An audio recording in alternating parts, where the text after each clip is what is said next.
Karena itu kami harus memiliki dasar yang kokoh, yang kuat untuk kami mau melangkah di akhir zaman ini Tuhan.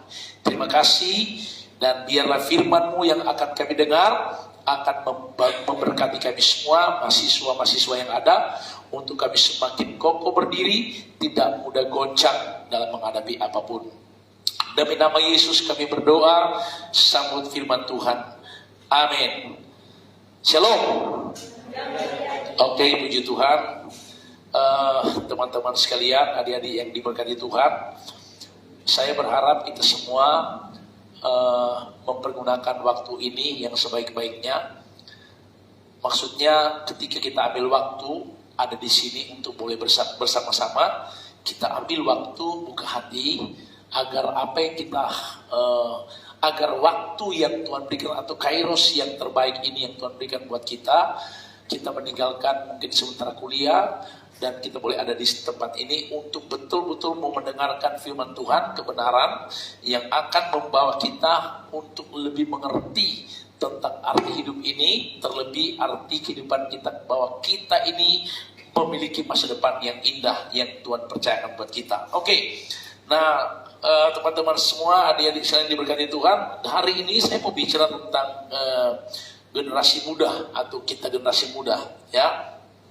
Tapi sebelumnya kita baca dulu ayatnya, Roma pasal 12 ayat yang ke-11. Lihat sama-sama. Roma pasal 12 ayat yang ke-11. Kita buka firman Tuhan dan kita baca ayatnya, ya. Roma pasal 12 ayat 11. Saya bacakan buat saudara. Alkitab berkata demikian.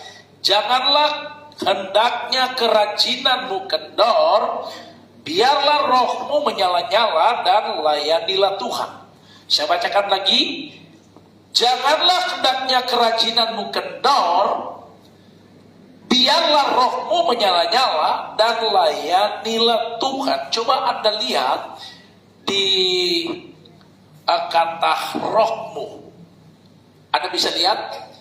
Coba Anda lihat di kata rohmu. Di situ ada rohmu. Roh di situ, coba lihat hurufnya. Hurufnya besar atau kecil? Kalau itu huruf kecil berarti roh siapa? Ya, roh siapa? Kalau dia huruf besar, R-nya besar, berarti roh Tuhan, roh kudus. Kalau dia R-nya kecil, berarti roh kita, roh manusia. Kita memiliki 3 unsur, roh, jiwa, dan tubuh.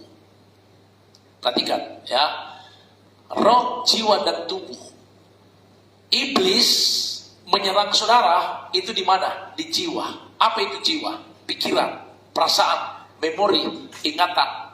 Itu jiwa. Dia menyerang anak muda itu di tingkat jiwa.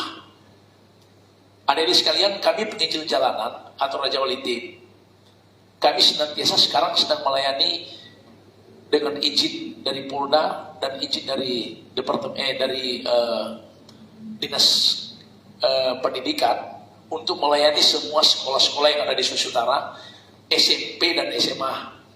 Makanya puji Tuhan ketika saya WA sama Ibu Dir, saya bilang, Bu, kalau bisa kami bisa melayani di mahasiswa, karena juga mahasiswa tujuan kami untuk Tuhan bawa di dalam pelayanan. Saudara tahu apa tujuan kami untuk Tuhan bawa di generasi muda? Kami juga Tuhan bawa di pelayanan penjara-penjara. Ada satu penjara yang ada di Tomon, itu namanya penjara anak. Penjara anak situ saudara, yang masuk penjara itu umur 13 tahun. Di situ yang masuk penjara 13, 14, 15, 16 tahun. Jadi masih remaja, sudah kasus pembunuhan dan kasus pencabulan. Perhatikan baik-baik. Di akhir zaman, saya mau beritahu kepada kita semua anak muda, iblis sedang mengincar anak muda. Karena kenapa? Karena iblis tahu ada 4 hal yang senantiasa dimiliki oleh generasi muda yang mau dicuri oleh iblis.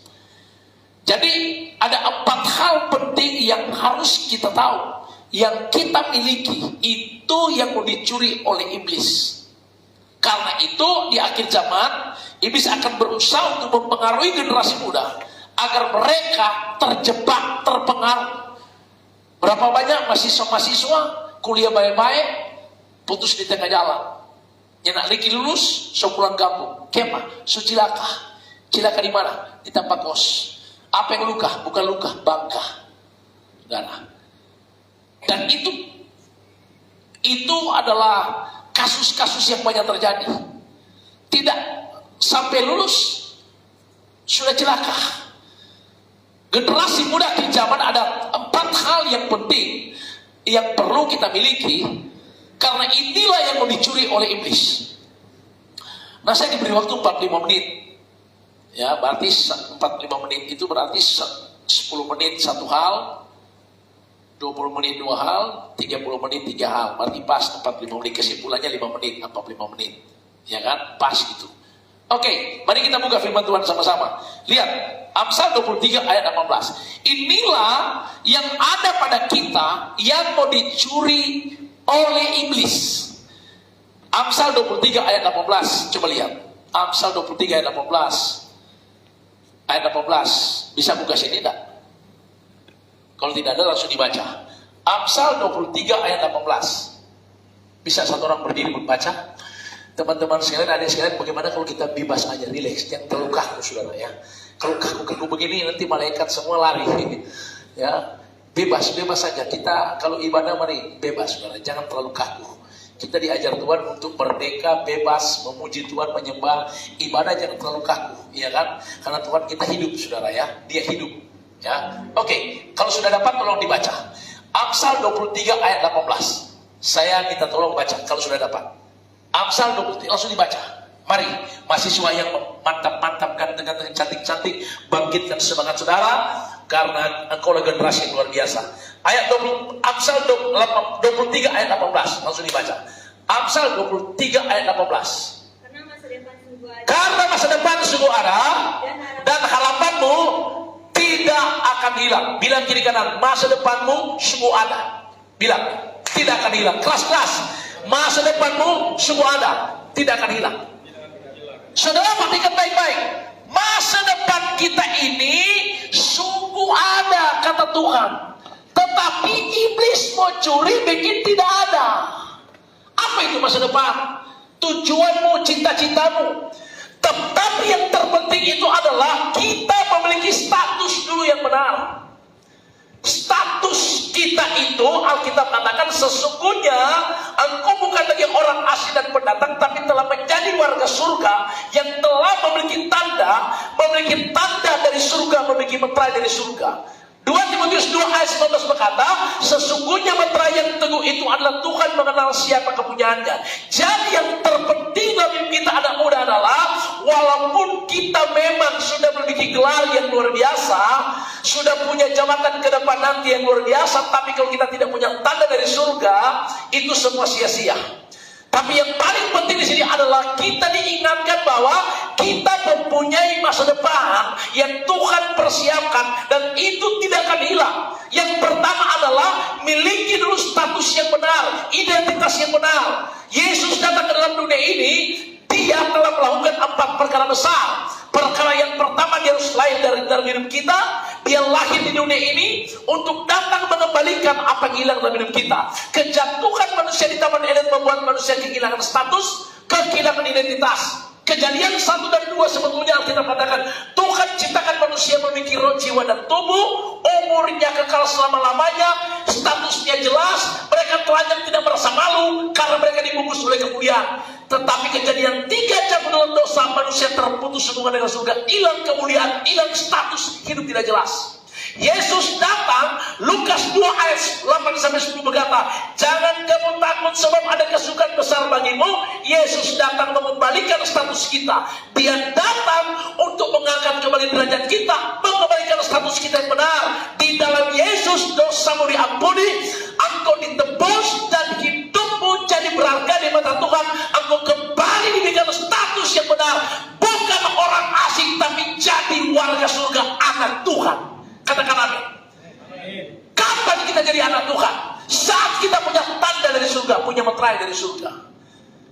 Orang yang punya tanda darah, air dan roh berarti mereka sudah menjadi milik Tuhan, telah menjadi anak Tuhan. Setelah engkau jadi anak Tuhan, engkau sudah menjadi warga surga. Berarti warga surga hidupmu dipelihara oleh surga. Karena itu yang ada pada kita adalah status statusmu jelas, masa depanmu jelas, sungguh ada, tidak akan hilang. Tapi masa depan yang Tuhan berikan itu akan hilang jika engkau tidak kerjakan keselamatan, tidak kerjakan apa yang Tuhan sudah berikan. Saudara saya sebelum jadi pendeta, mantan kepala dinas pertambangan 3 tahun, pernah kepala dinas perpajakan 2 tahun. Dinas pertambangan itu maksudnya mantan kepala geng di tambang liar, jadi kepala dinas pertambangan. Dinas perpajakan maksudnya mantan pajak sana pajak sini. Jadi dari hidup malimbuku abu-abu Tuhan tangkap jadi alatnya Tuhan, saudara. Jadi saya pernah mengalami kehidupan yang di luar Tuhan, yang hidup tidak jelas. Tapi tahun 97 ditangkap Tuhan menjadi manusia baru, manusia pneumatikos. Sampai hari ini sudah 23 tahun melayani Tuhan, dan Tuhan bagi misi penginjilan. Nah saudara tahu jadi apa yang Tuhan ubah dalam hidup saya, apa yang Tuhan taruh di hidup kami bagikan buat saudara. Jadi intinya masa depan itu ada, Tuhan berikan. Tapi lawan kita setiap hari akan mencuri masa depan saudara. Dialah si iblis yang akan berusaha membuat kita jatuh. Dan serangan iblis di akhir zaman pada anak muda adalah dia menyerang kita. Dia tahu kelemahan anak muda. Kalau cowok kelemahannya ada di mata, kalau cewek kelemahannya ada di telinga. Tidak bisa mendengar kata-kata rayuan gombal, langsung luluh hatinya. Cowok kalau ada DP mau dibandingkan ke cewek, mau dibilang, aduh gak ada DP mata. Luar biasa, bilolo. DP besok dia bilang, gak ada DP rambu memang, samsil gomutu. Tuh cewek biasanya kalau cowok so angka-angka, DP tali gak ada badengan. Dia pulang di rumah dia kaca, kalau dia bilang, aduh dia bilang kata, DP hati so bunga-bunga, tapi bunga-bunga tai ayam, saudara. Hati-hati. Dia mulai serak pertama ngana pe mata, ngana pe rambut, ngana pe body. Pas tanggal 13 Februari dia bilang besok kan ada waktu 14 Februari. Sudah dia bilang sudah ada waktu. 14 Februari berubah bukan hari kasih sayang lagi, adalah hari saling menyerahkan diri. Saudara lihat, banyak sekali korban terjadi di 14 Februari. Anak-anak muda semua. 14 Februari bukan dijadikan hari kasih sayang, tapi dijadikan hari saling mencintai. Dan itu betul-betul kalau dalam baku cinta, tai kucing rasa coklat, saudara. Dan itu terjadi betul-betul kehancuran luar biasa bagi anak muda. Saya banyak kali melayani anak muda yang kemasukan setan, saudara. Tapi ketika saya berdoa bukan kemasukan setan, saudara. Sudah berganti-ganti pendeta berdoa ini, cewek ini. Dia punya opak bilang, aduh pendeta DPC tak ada masuk luar biasa. Waktu kita sampai di situ sudah saya bilang, kita dalam hati ini bukan setan. Ini cewek ini karena kepahitan sakit hati. Saudara. Ternyata cuma karena DP cowok kasih tinggal, dia suka kasih semua DP harga, DP hidup, dia suka kasih, termasuk DP satu kehidupan yang dia harus jaga, dia sudah kasih. Ketika sudah kasih cowok sepuas, lari DP cowok. Akhirnya saudara sudah seperti orang gila. Ditengking-tengking dalam nama Yesus, setan keluar. Kenapa keluar? Karena bukan setan itu saudara, sakit hati. Dan ini berbahaya saudara. Kami pelajari anak muda itu hancur cuma ada 2 hal. Yang pertama, kecewa karena orang tua, mengalami tekanan batin. Orang anak muda, cewek-cewek kalau kecewa karena orang tua itu cepat sekali rusak hidup mereka kalau di luar Tuhan. Saudara, cowok-cowok juga begitu, kalau kecewa dengan orang tua jadi rusak. Jadi cuma ada 2, kecewa karena orang tua, kedua kecewa karena pacar. Saudara, karena bayangkan kalau bertunangan, sholat di dalam. Saudara lihat, saya pernah belajar kungfu, ada istilah-istilah di kungfu, saudara. Nah saya pikir juga sama dengan bertunangan. Itu cinta itu datang dari mana pertama? Dari mata. Biasanya dari mata. Bakuliah dulu. Tapi biasanya kalau mata itu masih belum terlalu dalam karena masih bakuliah. Bisa nyata. Contohnya dia dan aksir usaha. Tapi tiba-tiba sudah udah apa? Tidak mau jadi. Kalaupun bakuliah, tapi kalau tidak ada kontak bacilita contohnya, ini mau jadi. Jadi istilahnya cinta dari situ, dari mata dulu. Tapi biasanya masih dangkal, belum dalam karena masih di mata. Belum bisa jadi, bisa nyata. Nah, tapi di tingkat kedua itu cinta, so pergi di mana? Di kulit. So jadi maksudnya. So jadi sebab tangan, tapi masih di kulit. Nah, di kulit ini biasanya kalau tangan sedikit masih sakit, toh. masih medis, masih bisa cepat putus. Jadi kalau kita tahu begitu, mana kotik begini, aduh sakit tapi hati, langsung putus karena masih di kuli. Tak garis sedikit, gores sedikit, langsung berdarah, sakit, langsung putus. Berarti masih di kuli DP cinta. Tapi kalau dia sudah lebih dalam, dia pertahankan DP cinta bagus saya, dia masuk di mana? Di daging. Daging itu kulitnya di dalam, so di dalam. Bukan cuma baku dapat, so mulai baku cium, so dalam daging, so daging kuasai. Oke, so mulai baku cium, gerakan-gerakan liar sudah mulai masuk, tapi menyanyi lagu rohani. Tucok, malam-malam ada tangan dia menyanyi, ratakan tanah bergelombang, cek balas jangan lelah. Ini so di daging, saudara, itu cinta. Mungkin ini mata kuliah yang paling bagus buat kita ya, hari ini. Nah, kalau so mulai di daging begini, biasanya kalau putus, bisa aku jadi ulang karena so daging, so aku rasa, saudara. Tapi pun itu belum lebih dalam. Mata, kulit, daging. Nah, setelah habis daging apa? Tulang. Saudara, sudah lebih dalam. Nah, kalau sudah tulang, lihat kulit, daging, tulang. So di mata, kulit, daging, tulang. So dimensi keempat. Oke, itu betul-betul memang saudara, sudah boleh aku pisah itu. Oke, pokoknya mau apapun yang datang, kalau sudah tulang, memang sudah di dalam. Tapi ada yang memang lebih dalam. Bila orang tua mau bunuh, dia tidak akan pernah bisa. Kenapa? Karena sudah di dalam tulang, sudah di sumsum, di dalam tulang. Ini tingkat baku piara, saudara. Kalau sebagainya tingkat baku piala tuh anak muda, saudara. Mungkin Anda bilang udah pendeta apa keras. Ini saya mau beritahu, inilah dimensi di mana iblis mau menyerang kita anak muda sampai hancur dan gagal. Anak muda masa depanmu semua ada, tapi iblis mau curi. Jadi kalau kita mulai punya hubungan sudah di dalam sumsum, itu DP nama hubungan yang kumpul kebo, saudara. Sehingga melahirkan ada benih-benih yang timbul dan akhirnya mulai melahirkan benih-benih. Dia berbahaya begini. Tanya kemarin begini, udah suka kawin? Belum. So 3 anak belum kawin. Biasa, masih bagus sekolah kelakuan. So 3 anak masih bagus sekolah kelakuan, saudara, bahaya itu. Oke, dengar baik-baik. Strategi iblis menghancurkan generasi muda adalah dia tahu kelemahan kita. Karena itu hari ini kita harus diingatkan, diberitahukan masa depanmu tidak akan hilang. Kalau hari ini kita menyadari, bilang kiri kanan, sadar. Saudara, jadi puji Tuhan kalau kita bisa ada di sini. Saya bilang tadi ini kesempatan yang sangat indah. Agar apa yang ada pada kita hari ini, kalau mungkin kita sudah lebih dalam terjebak, kita diingatkan, sadar, masa depanmu semua ada, tidak akan pernah hilang. Hari ini kita percaya, ketika kami ada di sini, firman Tuhan disampaikan, kita sedang mengambil keputusan, mengambil sikap, bahwa hari ini ketika aku dengar firman Tuhan, aku sudah memutuskan ambil keputusan untuk aku melihat masa depan yang indah, yang Tuhan persiapkan di sana. Saudara, inilah yang dikehendaki oleh Tuhan buat generasi muda. Diingatkan, disadarkan kita punya masa depan. Jangan sampai masa depan mau hilang cuma karena kita terjebak dengan godaan-godaan maut dari iblis.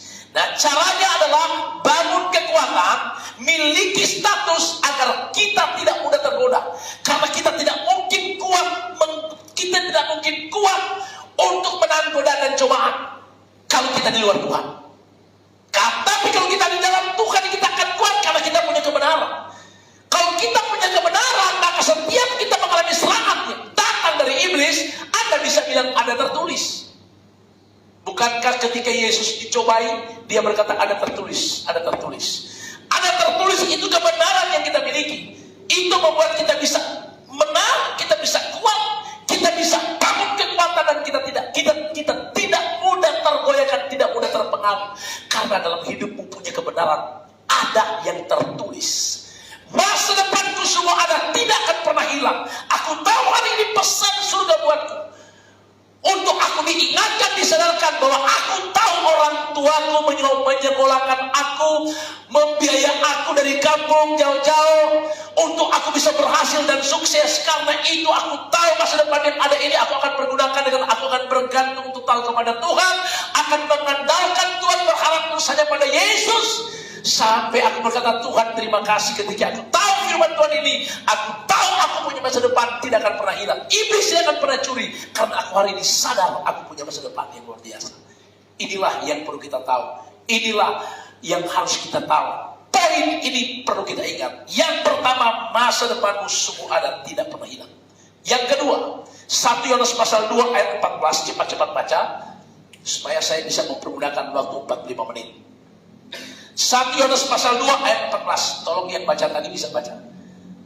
1 Yohanes pasal 2 ayat 14. Jadi yang pertama yang ada pada kita yang perlu kita sadar adalah masa depan yang indah Tuhan siapkan buat kita. Sadar, jangan sampai iblis curi. Yang kedua, 1 Yohanes 2 ayat 14. 1 Yohanes 2 ayat 14. Aku menulis kepadamu, hai anak-anak, karena kamu mengenal Bapa. Aku menulis kepada kamu, hai Bapa-Bapa, karena kamu mengenal Dia yang ada dari mulanya. Aku menulis kepadamu, hai orang-orang muda, karena kamu kuat dan firman Allah diam di dalam kamu. Karena kamu kuat dan firman Tuhan berdiam dalam hidup kita. Kenapa saya bilang tadi khotbah awal?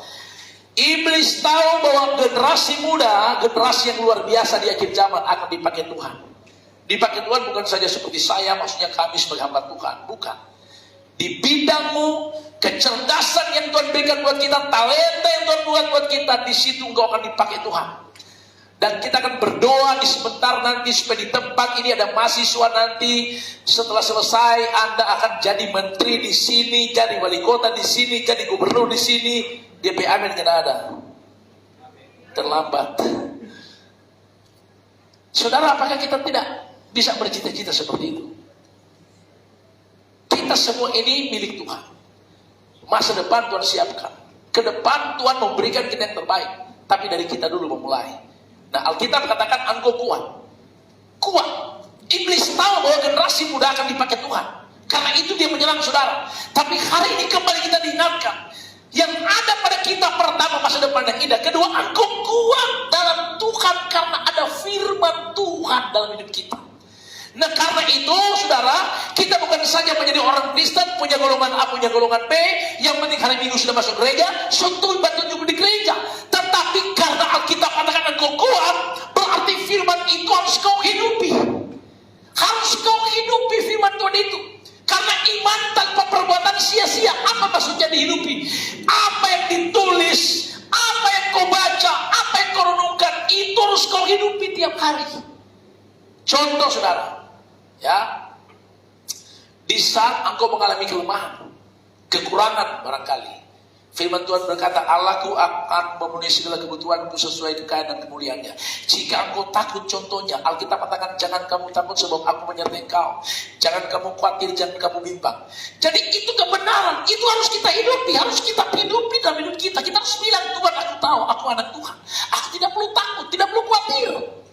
Karena aku tahu Tuhan persiapkan yang terbaik hidupku. Hidupi itu firman. Karena kita katakan firman itu ada di hidup kita. Ada di hati kita, ada di mulut kita. Untuk kita perkatakan. Jadi engkau kuat karena ada firman. Karena itu hidupi firman itu. Artinya lakukan firman itu. Apa yang kau renungkan, apa yang kau dapatkan. Engkau harus imani, harus kau perkatakan setiap hari. Saudara, Anda masih ingat cerita tentang seorang perwira di Kapernaum datang pada Yesus dan katakan begini, Tuhan, sembuhkan hambaku yang ada di rumah, sedang sakit. Pada saat dia berkata demikian, Tuhan Yesus berkata begini, baik, aku akan datang memulihkan dia, menyembuhkan dia. Saudara tahu, waktu Tuhan berkata aku akan datang menyembuhkan dia, Tuhan Yesus tidak bilang begini, hari Kamis, hari Jumat, jam 1, jam 2. Atau dia bilang, contoh mungkin perwira ini bilang pada pagi hari, Tuhan, hambaku di rumah sedang sakit. Kalau boleh minta tolong sembuhkan dia. Tuhan bisa mungkin bilang, oke, mandi nanti siang atau malam. Tuhan Yesus hanya bilang, baik, aku akan pergi untuk menyembuhkan dia. Tapi Tuhan tidak bilang kapan. Pergi ke Kapernaum ini tidak menunggu untuk Tuhan mau bilang kapan dia akan pergi, tetapi dia berkata apa, saudara? Tuhan, asalkan satu kata saja aku dengar, aku percaya hambaku di rumah sembuh. Seorang perwira ini tahu bahwa Tuhan Yesus itu, dia Tuhan, dia hidup, dia dahsyat, dia ajaib, bagi dia tidak ada perkara yang mustahil. Kalaupun Tuhan tidak datang ke rumah dia, tapi dia tahu perkataan Yesus itu berkuasa. Yang Yesus katakan, dia imannya akan terjadi. Jadi dia bilang, satu kata aja aku dengar, hambaku di rumah sembuh. Saudara tahu apa yang terjadi? Tuhan Yesus berkata, tidak pernah ku dengar, tidak pernah ku lihat ada orang imannya seperti ini. Yesus Tuhan berkata, pergi, hambamu di rumah sudah sembuh. Perkataan Yesus berkata, sekarang pergi, hambamu di rumah sembuh. Waktu Tuhan katakan dia sudah sembuh, saat itu, detik itu juga dia bertanya pada hambanya di rumah. Pada saat yang sama jam itu, hambanya di rumah berkata, aku sembuh pada jam ini. Betul, dibilang pada jam itu Tuhan katakan, pergi, hambamu sudah sembuh. Satu kata aku dengar, hambaku di rumah sembuh. Saudara tahu, iman seperti ini Tuhan Yesus berkata, aku tidak dapati. Satu kata aku dengar, hambaku di rumah sembuh. Sudah tahu saya penginjil, jadi di mana-mana menginjil, KKR di mana-mana. Satu kali kami KKR di Lenguan bikin bahasa besar. Kita khotbah cuma 1,5 jam, saudara, bawa bataria khotbah. Setelah khotbah untuk ibu datang, kita bilang, Pak Pendeta, kita kok mau sharing sedikit. Apa, Bu? Itu pendeta dah khotbah tadi, tidak mengerti kita. Darah Yesus. Saudara tahu, tidak mengerti. Kok sebentar dia ngomong, tuh ibu di belakang bilang begini, pendeta jangan terkira. Oh gila, kau pantas. Jadi karena dia gila, dia tidak mengerti. Jadi kalau orang dengar firman Tuhan tidak mengerti, gila berarti, saudara. Betul? Tidak mengerti. Oh gila. Memang cuma orang gila yang tidak mengerti. Tapi kalau orang tidak gila, dia mengerti, saudara. Iya kan? Karena dia itu orang gila. Kalau mau bilang apa, dia tidak pusing, dia tidak mengerti. Orang gila, saudara. Betul enggak? Ya kan? Di akhir zaman ini, saudara, banyak orang gila. Ya, apa arti gila? Jiwanya goncang. Saudara tahu, orang hidup ini kan ada DP emosi, ada DP stres, betul enggak? Ada stres jam, 1 jam, 2 jam, ada stres 5 jam, ada stres 1 hari, ada stres 2 hari, ada stres 1 minggu, ada stres 2 minggu, ada stres 1 bulan, ada 3 bulan, ada stres 1 tahun. Itu so gila, saudara. Kalau so stres berbulan-bulan, so gila. Betul enggak, saudara? Makanya kenapa kita diajarkan selamatkan jiwa-jiwa, bukan selamatkan roh-roh yang di sana, jiwa-jiwa. Karena trompet jiwa ini perlu diselamatkan. Apa itu jiwa? Pikiran, memori, ingatan. Setan menyerang kita di mana? Di jiwa, saudara. Saya alami, saudara, waktu belum di dalam Tuhan, hidup ini goncang, tiap hari stres, tiap hari depresi. Tapi di dalam Tuhan saya merasakan kehidupan kita itu ada damai di hati, ada sukacita, ada kekuatan. Inilah kekuatan kita. Karena itu Anda perlu sadar, ada panggilan kita. Kebenaran hari ini memberitahukan masa depan musuh ada, engkau kuat di dalam Tuhan. Dan yang ketiga, Yoel pasal 2, minta tolong ayat 7 dan 8, ayat 27-28. Coba lihat yang ketiga. Apa kata firman Tuhan tentang anak muda? Dengar, yang pertama masa depan musuh ada, yang kedua engkau kuat dalam Tuhan, yang ketiga Yoel pasal 2 ayat 27. Coba lihat, apa kata firman Tuhan? Yang tadi bisa baca. Yoel, kitab Yoel. Yoel pasal 2 ayat 27. Iya. Kamu akan mengetahui bahwa aku ini ada di antara orang Israel, dan bahwa aku ini Tuhan adalah Allahmu dan tidak ada yang lain. Ayat 28. Kemudian daripada itu akan terjadi bahwa aku akan mencurahkan rohku ke atas semua manusia, maka anak-anakmu laki-laki dan perempuan akan bernubuat. Terus Orang-orangmu yang tua akan mendapat mimpi, terutama teruna-terunamu akan mendapat penglihatan-penglihatan. Ayat 29, juga ke atas hamba-hambamu laki-laki dan perempuan akan kucurahkan rohku pada hari-hari itu. Oke. Kitab Nabi Yoel bilang begini, sesungguhnya pada hari-hari terakhir aku akan mencurahkan rohku ke atas teruna-teruna muda, ke atas generasi muda. Ketika Tuhan mencurahkan urapannya pada kita, maka apa yang ada pada kita, karunia, talenta, keahlian yang Tuhan percayakan itu akan diaktifkan. Sehingga tanda-tanda yang senantiasa membuat ada keaktifan urapan yang ada pada saudara adalah engkau punya kecerdasan ilahi, punya kemampuan ilahi. Dalam hidup saudara punya karisma-karisma tersendiri. Itu akan diaktifkan. Itu akan aktif. Jadi kita bukan jadi gereja yang biasa, bukan jadi generasi muda yang biasa-biasa, tapi jadi generasi muda yang luar biasa, yang roh kita menyala-nyala, ada semangat yang luar biasa. Jadi kita bukan generasi mahasiswa yang stagnasi, yang diam, harus ingin kuliah, selesai kuliah pulang, kecewa, sedih, pacaran, putus sambung. Bukan begitu, saudara. Bukan begitu, generasi kita bukan seperti itu. Engkau punya misi ke depan, sesuatu ke depan. Apa yang Tuhan taruh di hidup kita, bangkitkan. Mungkin di sini kau akan dipakai Tuhan dengan bidang masing-masing. Di situ akan kau aktifkan. Karena kenapa? Karena ada urapan yang ada pada kita. Jadi kita ini bukan jadi generasi mahasiswa yang stagnasi, tapi ada keaktifan roh yang ada pada kita, sehingga engkau tidak memikirkan lagi pergaulanmu, nasibmu. Yang kau pikirkan adalah misi ke depan yang Tuhan percayakan. Bahwa hidupku punya sesuatu, punya talenta, punya kemampuan. Saudara, kalau itu ada pada saudara, itu tandanya Anda sedang diurapi Tuhan. Tapi kalau Anda bilang, oh Tuhan, tapi hidup, oh kasihan. Bahkan aja kau bilang, duh apa kita mau bebas saya begini kan? Aduh saudara, itu bukan generasi yang luar biasa.